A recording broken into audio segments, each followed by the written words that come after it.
વિદ્યાર્થી મિત્રો, મારી યુટ્યુબ ચેનલમાં તમારું હાર્દિક સ્વાગત છે. આપણે અગાઉના વિડીયોમાં થેલ્સનું 6.1 પ્રમેય અને તેનું પ્રતિપ્રમેય 6.2 જોયું.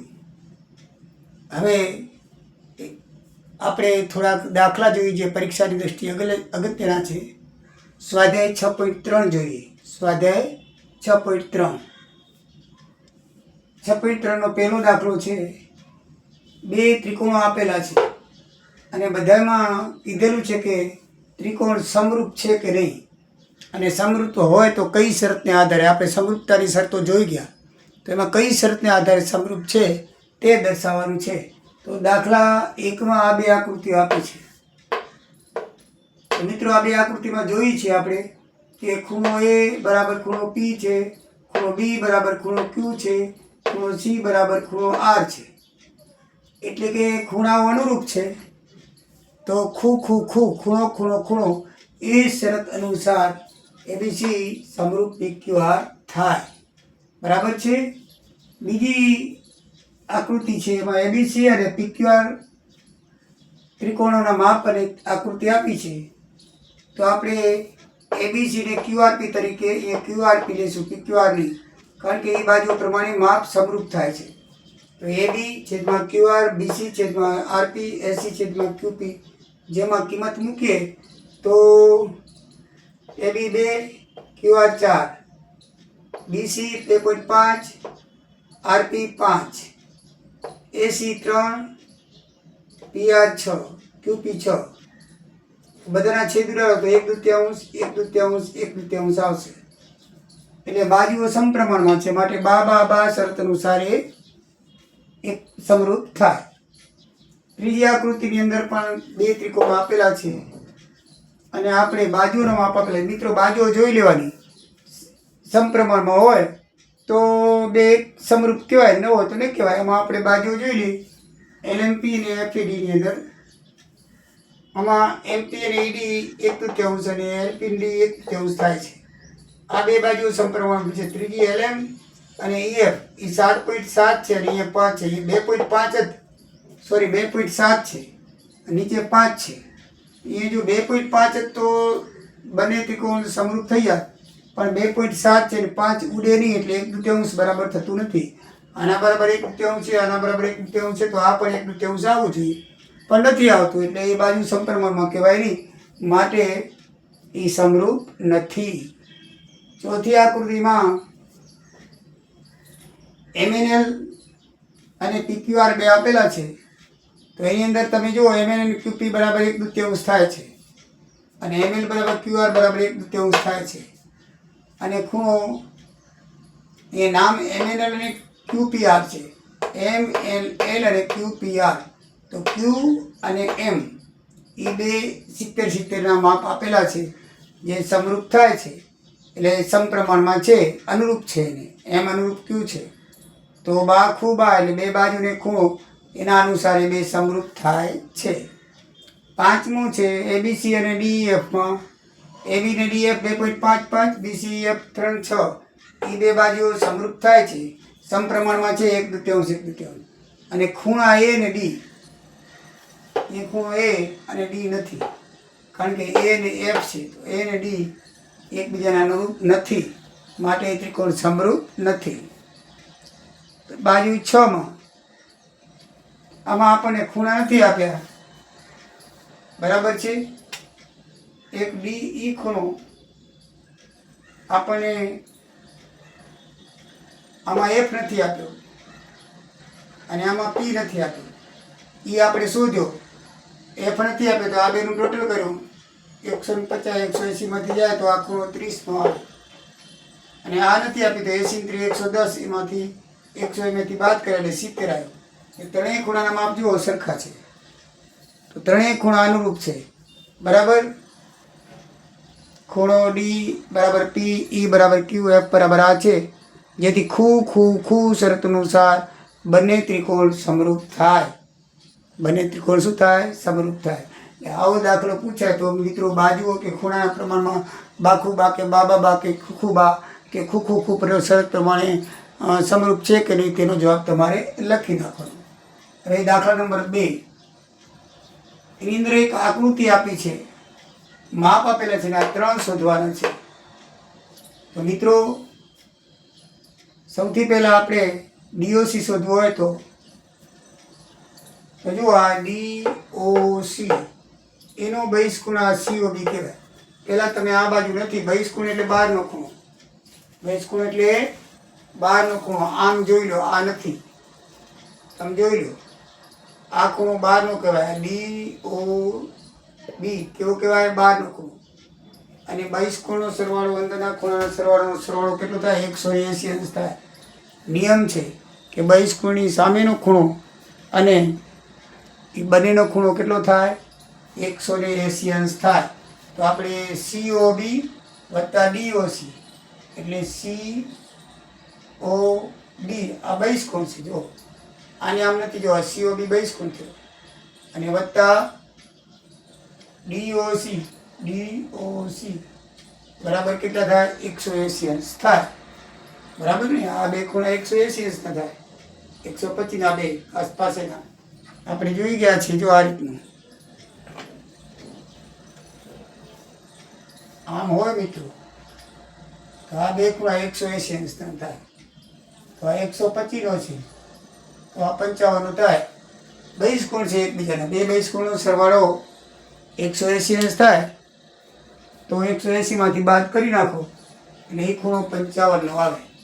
બરાબર ને? તો આ જ રીતનું છે. તમે આ બાજુ નથી, થોડીક માની લેજો. એકબીજાના બહિષ્કોણ થાય ને 125, તો આ ખૂણો 55 નો. બરાબર છે? તો એકબીજાના શું છે? બહિષ્કોણ છે. તો રાઈટ, એ ખૂણો કેટલાનો આવે? 55 થાય. તો જવાબ એક DOC આવી ગયો. COB લઈએ, COB આખું. તો COB આપણે 125 નો આપેલો છે. આ COB 125 આપેલો છે. તો COB બરાબર શું થાય? ODC વત્તા DCO, ODC વત્તા DCO આ ખૂણો વત્તા આ ખૂણો થાય. COB એટલે આ જે છે આ આખો ખૂણો 125 નો છે. તો એ ખૂણો બરાબર શું થાય? આ બે ખૂણા સરખા થાય. આ ખૂણો વત્તા આખો ખૂણો બરાબર આ DOA આખો થાય. DOA આખો થાય. થાય ને? આખો 125 નો. તો સામેનો પણ કેટલો થાય? 125 નો થાય. તો મિત્રો આ 0 નથી, આ O છે. સામસામેના અભિગુણો સરખા, એને માપનો આ 0 છે. 0 નથી પણ શું છે? આ 125 નો, તો આ 125 નો જ આવે. આપણે આ 55 નો શોધ્યો તો આ 55 નો જ આવે. આમ તો માપ મળી ગયા. બે એકબીજાના અભિકોણો છે, સામસામેના ખૂણા સરખા હોય, આપણને મળી ગયું. આમ આ તો શોધ્યા વગર મળી જાય. 125 તો આ બે 180 ના થાય. તો 180 માંથી 125 બાદ કરવા 55, આ 55 તો આ 55, આ 125 તો આ 125 નો જ થાય. આખો ખૂણો કેટલાનો થાય? 125 નો જ થાય. પણ આપણે કેવી રીતે આવે એ શોધવું જોઈએ. બરાબર છે? તો મિત્રો COB વત્તા ODC વત્તા DCO થાય.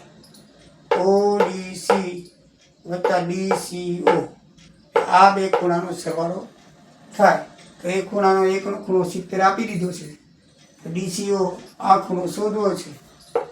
તો કેટલાનો મળે? તો 55 નો મળે. એમ ના કરવું હોય તો ત્રિકોણ DOC આ 55 નો મળી ગયો છે આપણને. ઘણી વખત તમને આ 55 નો આપણે હમણાં શોધ્યું. ત્રિકોણના ત્રણેય ખૂણાનો સરવાળો 180 અંશ થાય. તો 70 ને 55, 135 માંથી બાદ કરે આ 55 નો આવશે. 55 55 110, તો આ પણ કેટલાનો આવશે? 55 નો આવશે. તમે બીજી રીતે પણ સાબિત કરી શકો છો કે ત્રિકોણ OCD માં ખૂણો D વત્તા ખૂણો A વત્તા ખૂણો C બરાબર 180 અંશ. 70 ને 55 125 સોરી 125 ને 180 માંથી બાદ કરો એટલે આ ખૂણો 55 તમારો આવી જશે. તોય પણ 55 આવી જાય. તમે તમારી રીતે પણ લખી શકો છો મિત્રો, બરાબર છે. આમાં જો ખબર ન પડી તો આ તો હમણાં શું થયું આપણે 55 DOC, આ 70 છે. 70 ને 55 125 માંથી 180 માંથી બાદ કરો તો લખવાનું ત્રિકોણ DOC બરાબર ખૂણો O વત્તા ખૂણો D વત્તા ખૂણો C બરાબર 180. 70 વત્તા 55 બરાબર છે વત્તા C 180. 70 55 125 માંથી 55 જાય, 180 માંથી 125 જાય તો એ ખૂણો કેટલાનો આવશે? 55 નો થશે. હવે મિત્રો ત્રીજો જવાબ શોધીએ તો ODC અને OBA. ODC અને OBA આ તમારે સમજવું હોય સિમ્પલ રીતે તો આપણે લખી નાખીએ આને, તમને બરાબર ખબર પડી જાય તો.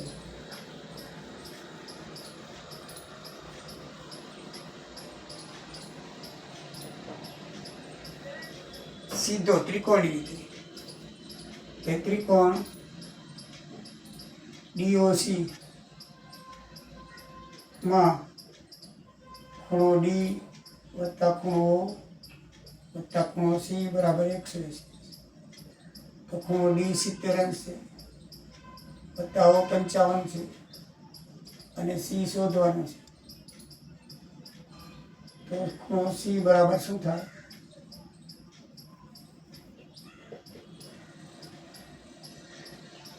180 માંથી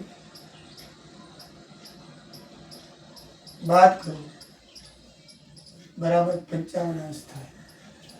આમ પણ શોધવું હોય તો તમે શોધી શકો છો, બરાબર છે. તો DCO બરાબર 55 થાય. હવે ODC એટલે 70 નો છે. ODC કેટલાનો છે? 70 નો. અને OBA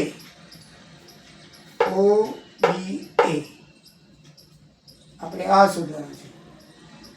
બે ત્રિકોણ છે, આ DOC એટલે આખો ત્રિકોણ અને OBA એ બે ત્રિકોણ કેવા છે? સમરૂપ છે, બરાબર ને. તો એનો આ ખૂણો બરાબર આ ખૂણો થશે અને આપણે AOB શોધવાનું છે. OAB અને આ ખૂણો 55, આ ખૂણો બરાબર આ 55 થશે અને આ ખૂણો 70 નો થશે. આમ બંને ત્રિકોણ કેવા છે? સમરૂપ છે, કારણ કે બંને એક જ સમાંતર રેખામાં આવેલા છે.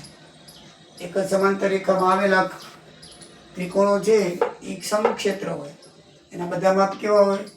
એકરૂપ હોય, સમક્ષેત્ર હોય, બરાબર છે. તો ખૂણાનું માપ તો પછી આપણે અહીંયા શોધવું હોય કે હવે OCD એકરૂપ OBA છે એટલે OCD એકરૂપ OBA છે તો ખૂણો A બરાબર ખૂણો C થાય. ખૂણો A બરાબર ખૂણો C થાય એટલે 55 થાય ને. ખૂણો A બરાબર ખૂણો C થાય, ખૂણો D બરાબર ખૂણો B થાય એટલે ખૂણો O બધી કોમન છે. તો આ રીતે LAB બરાબર 55 થાય. LAB બરાબર કેટલો થાય? 55 થાય. તો મિત્રો તમે તમારી રીતે પણ સાબિત કરી શકો છો. આ રીતે પણ સાબિત થાય તો આ રીતે સ્વાધ્યાય 6.3 પૂરું થાય છે અને સ્વાધ્યાય 6 પણ પૂરું થાય છે. નેક્સ્ટ વિડીયોમાં હજી આકૃતિવાળો એક દાખલો અને ક્ષેત્રફળના દાખલા રહી જાય છે. એ નેક્સ્ટ વિડીયોમાં એ દાખલાઓ કરી અને પ્રકરણ પૂરું કરશું. બાકી ગણિતની રીતે આ પ્રકરણ પૂરું થાય છે. મોસ્ટ IMP જે ખાલી જગ્યાઓ છે જે તમારી ઉદાહરણમાં જે આકૃતિવાળી આપેલી છે અને બીજી પણ એ ક્ષેત્રફળવાળી દાખલાઓ છે તો એ હજી તમારી થઈ નથી. તો નેક્સ્ટ વિડીયોમાં એ ખાલી જગ્યાઓ કરાવી અને આ પ્રકરણ આપણે ઇતિસિદ્ધમ કરશું. જય સિયારામ, જય દ્વારિકાધીશ.